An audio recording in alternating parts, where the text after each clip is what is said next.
It seemed like it was inevitable. It seemed like it was destined to happen since he, I don't know, kind of stopped that route in overtime against the LA Rams, and it led to the interception that sealed the Bears' season. DJ Moore, he is gone. He's on the move. He's now a Buffalo Bill. The Bills get DJ Moore and a 5th-round pick, but they send your Chicago Bears a 2nd-round pick in this year's draft. The Bills get their number 1 receiver, but man, did Brandon Beane just get fleeced. You guys should be celebrating in the streets of Chicago right now. What the hell is Brandon Beane thinking, giving up a 2nd-round pick for a guy that you're going to have to pay basically $25 million a year for? I think this offseason from hell continues for Buffalo. I think they got fleeced. I think this is a bad trade for them. Now, they needed to get a number 1 receiver. That's a certainty. But, man, they gave up way too much in this trade. You basically could have taken what you gave DJ Moore. You could have drafted a receiver yourself, or you could have signed a receiver in free agency for way less of the cost, and they now are going to pay him $25 million and give up a 2nd-round pick. I hate the move for Buffalo in terms of what they gave up for a guy that's about to turn 30. I like the move for your Chicago Bears. They're embracing their young receivers. But, man, I just think Brandon Beane, he makes up another bad move, and I'm not surprised. Yeah, exorbitant compensations in return. I'm not going to argue that at all. But let's talk about the on-field impact because I think it, in the end, it could be viewed as a shrewd move by the Buffalo Bills. They needed a true blue WR1. Khalil Shakir is not that guy. He's more the WR2 or, justifiably, maybe even a WR3 if you had some suitable weapons around him. They didn't. Of course, Shakir is the guy that get it done, get you about 120, 130 targets and catch 75, 80 balls in that offense. But DJ Moore, I think, is a step above, a cut above Khalil Shakir, and a guy, he's entering his age 29 season. He may be no spring chicken, but he ain't cooked yet either. He doesn't have a foot in the football grave by any stretch of the imagination. And I know last season it was a downtrodden effort, kind of slid back statistically speaking. A guy that was still number 19 in fantasy points per target. So on a per target basis, that's an indicator they can get it done if he has an accurate quarterback. Caleb Williams was not that guy last year. Case in point, he was number 39 in adjusted completion percentage tracked at Pro Football Focus. Where was Josh Allen? Quarterback 5 in that category. So definitely going to a more accurate passer. And that could springboard DJ Moore maybe back to what he was 2 years ago, or dare I say what he was 3 years ago, in which he was a top 10 wide receiver in the league. You don't buy it? Look at the evidence to back it up. Statistically speaking, it's there. He was incredible 3 years ago and wasn't too shabby 2 years ago. He's been trending in the wrong direction, but a guy that can still get the job done. Works outside, can work inside the slot. He played around 26% of his snaps in the slot last year, and he's kind of a gadgety guy as well. He can do a lot of jet sweep action with him. You can line him up directly in the backfield and hand the rock off to him. Of course, James Cook is going to be the main man in that area, but a guy that can give the opposition a few different looks. So I like the move for the Buffalo Bills, excluding what they had to pay to get DJ Moore as a result. They definitely overpaid. They smashed the piggy bank. Bear down, Chicago Bears. They definitely made out like bandits in this deal. And honestly, Pat, and, I definitely would have spun the Bears forward here, and I'll get your insights on that.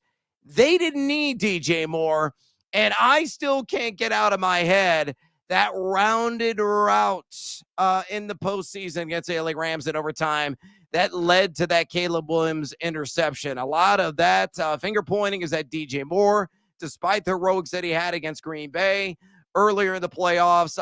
It was a nice stay in the Windy City there, DJ Moore. A lot of memories that you forged for sure.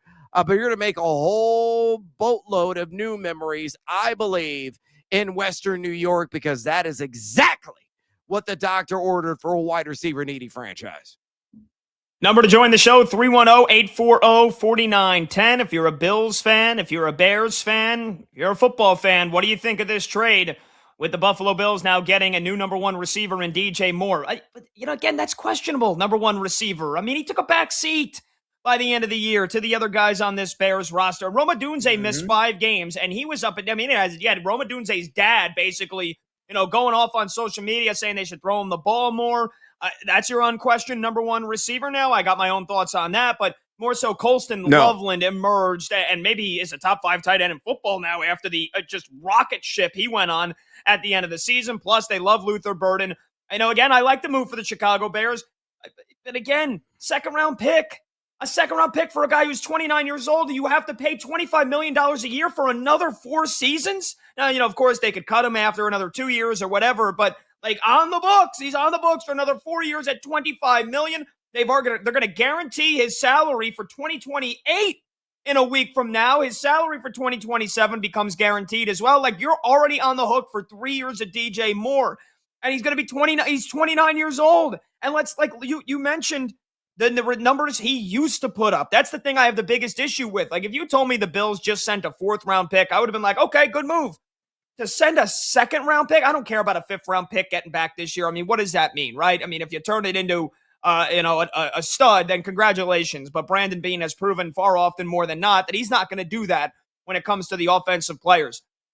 So, again, DJ Moore this season, he played every game. You look at his numbers, he had half the catches from 2024, and he still played every game. He had 682 yards, down from 966 yards the year before, down from 1,364 yards the year before that. His production, he's on, so what? He's going to go, just because he's the number one receiver in the Bills now, he's going to go back to being a 1,000-yard, 1,100 receiver? I don't buy it. I think this is a guy that is showing his age, and that's why the Bears went younger. They didn't go younger because they, Rome Odunze has proven that he's an elite receiver, that Luther Burden has proven that he demands 75, 80 catches a year. Colston Loveland's the only one that has proven so far that he is elite at his position. The Bears went younger, and they traded DJ Moore because of the production dip, because of the decrease in production here over the last couple of seasons. And you look at it, you look at other receivers getting paid $25 million plus a year. DJ Moore is not worth that compensation anymore. I would have rather the Bills just hang on to their 2nd-round draft pick and draft a receiver. Or, better yet, and then they could have used that $25 million that they're now paying DJ Moore in free agency or in the draft. Or, here's a crazy concept. We know Rashid Shaheed is going to test free agency. Alec Pierce is going to test free agency. Stephon Diggs is now a free agent. And you may say that Shaheed and Alec Pierce, maybe they're not proven wide receiver ones just yet, but you could have gotten younger guys that are deep ball, explosive threats at way cheaper of a price than DJ Moore, and I would have rather had them in that offense than DJ Moore. Again, he reunites with Joe Brady, who was the offensive coordinator in Carolina when DJ Moore had a couple 1,100-yard seasons. But, again, he's reuniting at age 29 after 2 down seasons. So I don't like the move for Buffalo. It's one thing if you say that they overpay, but it's somebody that you can count on to give you elite production. You can't even count on him to give you elite production because he didn't do it this year in Chicago, and the Bears offense had the biggest step forward in the last decade. Yeah, all fair points, but I disagree. I think DJ Moore's got plenty left in the tank, my man. Having that connection with Joe Brady, Brady's going to know his strengths, his weaknesses. They're going to find creative ways to get him in space for him to exploit some of those matchups, whether in man coverage, whether in zone coverage. I think at a bare minimum, assuming, again, the injury imp is always lurking in the NFL, but assuming he plays a full 17-game season, I think you're looking at least 80 catches, 1,050 yards, and 7 touchdowns. Buffalo will be like, hell yeah, sign me up for that. It's not like he's old man River here, and he's walking around with a cane. He's 29 years old. He's still nimble. He's still spry. He made some critical catches there in the postseason, as I already outlined. So I think DJ Moore, as I already stated, is exactly what the doctor ordered and will have a renaissance there in Western New York. Now, real quick, I do want to spin the Bears side of this because Luther Burden's season has arrived. Luther Burden had an incredible year on a per snap efficiency basis. Well, you don't believe me? Here's the evidence to back it up. He was top 10 among all NFL wideouts in yards per target, in average yards of separation per target, in yards per route run. In fact, his yards per route run among rookies in the NFL dating back to 2015 is the highest during that span of anybody. And you mentioned Colston Loveland. You mentioned Roma Dunze. Yeah, they may be, very much of the conversation. They will be very much the conversation for the target share, but would not remotely surprise me if Luther Burden emerged as the true WR1 in this Bears offense in year two. He can run every single route in the tree. He's got elite separation skills and was building a nice little rapport and chemistry down the home stretch before injury sidelined him briefly with Caleb Williams. So for you fantasy managers that are out there that may be listening, beep, beep, beep, back up the damn truck. You're going to have to pay a pretty penny for Luther Burden, who I feel will be a top 20 wide receiver this season and could be a future All-Pro. Yeah, so, again, so we basically just disagree on whether or not DJ Moore still has elite production. You think he does. I don't necessarily think he does. The fact that he's got Josh Allen throwing the football, again, I can see it happening because it's Josh Allen who's the Bills quarterback, and he's the best quarterback on the planet. But just DJ Moore himself, be able to create that separation like he used to, being able to win those one-on-one battles, I don't know if he necessarily has it anymore. Your points about Luther Burden, it's eye-opening to me. You think Luther Burden could end up being number one receiver over Rome Odunze? I hate that take at all. I like that take. I honestly think he might be wide receiver one, but I think the number one weapon is going to be Colston Loveland. And I don't think you'll disagree with me on that because you look at the last 5-6 games of the season that Colston Loveland had. What did he average 100 yards per game? He was an absolute maniac and a menace. Here's the thing for the Bears. Let's spin it even forward now for another couple of days here because we're getting some reports that a lot of people think a Maxx Crosby trade is not only likely, but imminent. And I've been saying I don't think Maxx Crosby gets traded. It looks like I might be on the wrong side of history with that. Just know I'm going to be insufferable if Maxx Crosby plays week one in the black and silver. I'll be saying I told you so the entire time. But not only are the Chicago Bears stocked now with another second-round draft pick that they could use in a trade, they've now got an extra $25 million of cap space per year that they could use to potentially pay Maxx Crosby. Does this make you more confident, less confident, or the same, Brad, that your Chicago Bears are now going to be able to land one of the best pass rushers in football? I haven't budged on my belief that the Bears are probably the front runners to get Maxx Crosby services. Now, Trey Wingo's report today coming out and saying it may take 2 first-round picks. I'll believe it when I see it. The draft capital, the price may have skyrocketed as a result, but maybe the Bears offer a first-rounder and a second-rounder. They have the cap space and the capital then to sign him to a long-term deal. I think ultimately Maxx Crosby wants to be in Chicago. That's my gut belief.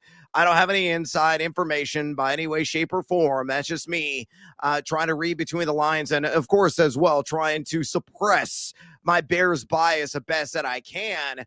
But if the Cowboys come in and offer 2 first-rounders or somebody else comes in, offers 2 first-rounders, the Bears aren't willing to cross that line, the contingency plan should be Trey Hendrickson. And look, he got the actual dollar bills, y'all, to sign him as well, and that would be one hell of a crutch to lean on if that were the case. Bottom line for Chicago, they got to find a way to acquire one or the other this offseason, and if they do, they're going to get an A grade for me, no matter who the hell they draft coming up here in late April. Yeah, I mean, again, that's a risk, though. Trey Hendrickson played 7 games last year with that injury. And, you look at the last 2 years before that, he led the NFL in sacks those 2 years. But is this a guy that's maybe about to take a dip in production? Another guy that's, probably his best days are probably past him. Again, I don't want to be an ageist. I'm in my 30s, young 30s, and Trey Hendrickson is 30 years old. So I know that I've basically said in the last 5 minutes here that DJ Moore and Trey Hendrickson are prehistoric when they haven't even hit 32 years old yet. But Trey Hendrickson's not going to, it's not going to cost you draft picks. It's just going to cost you probably, I don't know, let's say $25 million a year, maybe closer to 30. Maxx Crosby would cost you maybe a first rounder and a second rounder. And then you take on his contract, which is over $35 million a year. But then again, Maxx Crosby is, how much better is Maxx Crosby than Trey Hendrickson? I guess that's what that's what the calculus comes down to, right? Is that worth a first rounder and possibly a second rounder, which is the reported asking price for the Raiders. They want a Quinnen Williams type haul.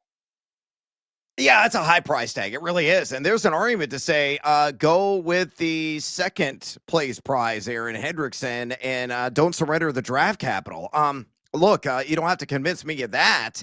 As long as you go out there and make sure that you're going to make the most of that opportunity, retaining those picks, meaning you got to make the right selection in the NFL draft as a result. But I mean, Mad Max, in my mind, is at least a half a step, if not a full step ahead of Trey Hendrickson.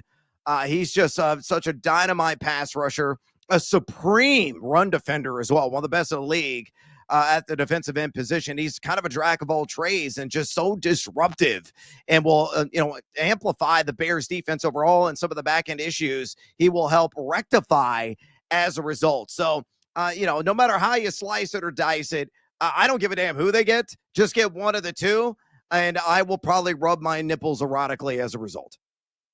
Oh, first segment, we got nipple rubbing. We got nipple rubbing threats. We've got threats of nipple rubbing from Brad Evans. Look out.